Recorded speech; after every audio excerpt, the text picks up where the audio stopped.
안녕하세요. 오늘 말씀입니다. 성령께서 역사하시고 영적인 역사가 일어날 때 그곳에는 평강과 평안이 가득했습니다. 성령의 역사는 불안과 염려, 조바심 가운데 일어나지 않았습니다. 그리스도 예수의 평강이 우리 마음과 생각을 사로잡아야 합니다. 그럴 때 비로소 영이 움직이기 시작합니다. 사도행전 12장 6절 헤롯이 잡아내려고 하는 그 전날 밤에 베드로가 두 군인 틈에서 두 쇠사슬에 매어 누워 자는데 파수꾼들이 문 밖에서 옥을 지키더니 호련히 주의 사자가 나타나매 옥중에 광채가 빛나며 또 베드로의 옆구리를 쳐 깨워 이르되 급히 일어나라 하니 쇠사슬이 그 손에서 벗어지더라. 옥중에 다른 시공간이 임하며 한밤중에 광채가 빛나는 천사가 찾아왔습니다. 그때 베드로는 무엇을 하고 있었을까요? 6절에 의하면 사형 집행 바로 전날 밤이었으니 불안과 조바심에 떨고 있기에 충분했을 것입니다. 하지만 베드로는 그렇지 않았습니다. 평안하게 자고 있었습니다. 염려와 불안, 조바심은 영을 움직이지 못하며 오직 하나님이 주시는 완전한 평강이 있을 때 놀라운 일이 일어납니다.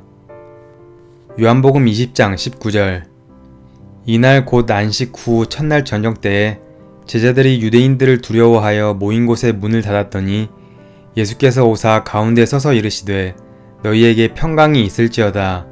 이 말씀을 하시고 그들을 향하사 숨을 내쉬며 이르시되 성령을 받으라 말씀하시니 사람들에게 발각되면 어떻게 하지? 하고 불안과 초조 속에 떨고 있던 제자들에게 예수님께서는 평강이 있을지어다 라고 2번 말씀하시고 성령을 받으라고 하셨습니다.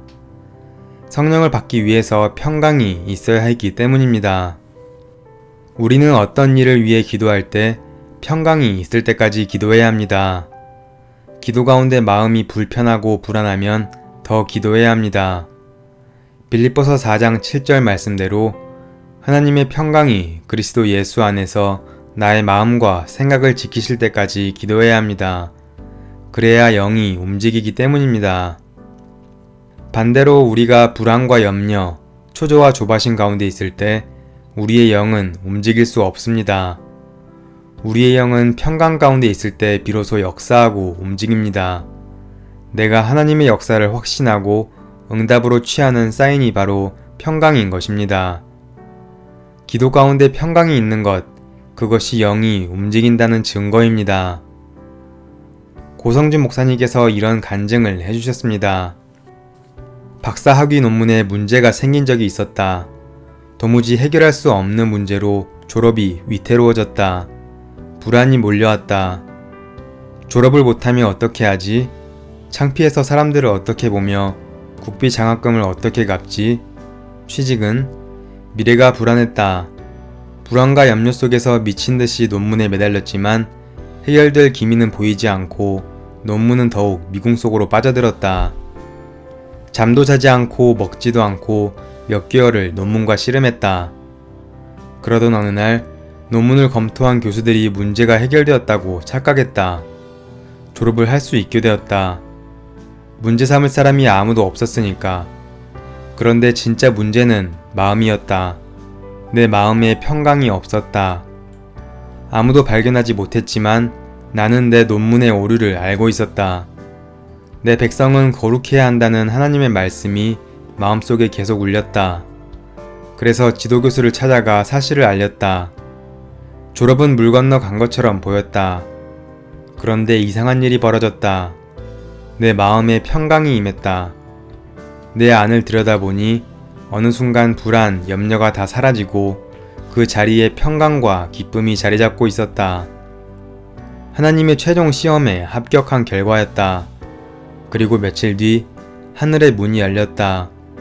꿈속에서 졸업 논문의 문제를 해결했는데 깨어나 정리해보니 정말 꿈속에서 본 것들이 해답이었다. 그 방법은 이 땅의 것으로는 생각해낼 수 없는 것이었다. 지도교수는 필요한 것들을 모두 발견해서 문제는 해결되었는데 도대체 그 얘들을 어떻게 찾았냐고 물었다. 그도 그럴 것이 그 얘들은 이 땅의 방식으로는 찾을 수 없는 것이었기 때문이다. 목사님의 간증처럼 우리는 하늘을 열기 전에 먼저 내 안에 평강의 문을 열어야 합니다. 그것이 하늘의 문을 여는 열쇠이기 때문입니다. 무슨 일을 하든지 우리 안에 예수 그리스도의 평강이 임하기를 기도하며 나아가는 우리가 되길 소망합니다.